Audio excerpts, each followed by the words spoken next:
Call Me By Your Name, one of the contenders for Best Picture, and rightfully so. The movie really is a masterpiece with its beautiful locations, cinematography, and of course the superb acting. Timothy needs to win an Oscar, but more on that later in the video. I'm here to talk about the main things that interested me and what I believe might have left some with questions. So let's talk about the peach scene first, which rightfully so is the most talked about scene in the whole movie. There's no easy way to explain this without probably getting demonetized by YouTube, the way they've been lately. So I'll just say this, we all know what the peach emoji actually stands for, right?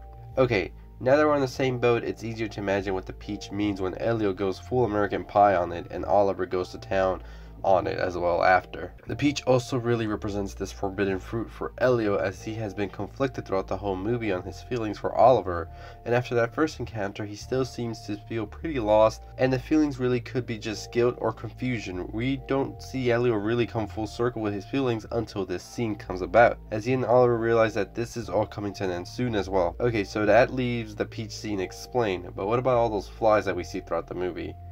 Yes, as many people have pointed out, they are in the middle of the summer and there's fruit trees all over and they're pretty much throwing the pits all over the floor, so of course it would make sense for these bugs to come out, especially flies.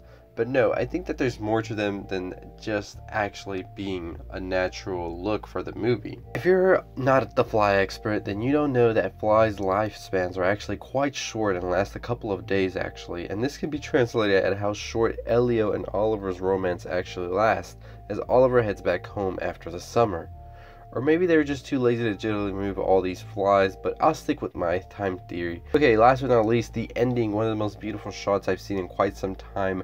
We have Elio just sitting in front of a fireplace crying after finding out Oliver is engaged, pretty much getting his heart through the shredder.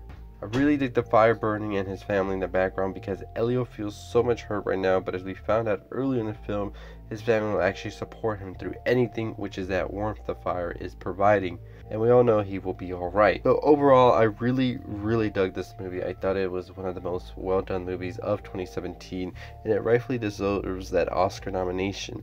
Now, I'm not too sure if it will win this, because I think The Shape of Water is a little bit more on the lines of all well-rounded movie. I think that this movie suffered a lot from being a little bit too much on the scenery at points, and it's a little long with having those. I think if the movie was cut a little more, if the pacing was a little bit more faster maybe, but I also understood why they had a really slow, steady, moody pace as well. So it's really hard to judge both movies, but overall I think The Shape of Water is looking to be the best picture of 2017.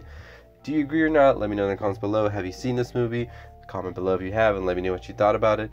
But anyways, I just want to finish off the video by talking about how tremendous Timothy was in this movie, especially through the credits. It takes a lot for someone to hold those emotions for so long and still feel genuine. Anyways, those are my thoughts on Call Me By Your Name. I'd like to know what you think.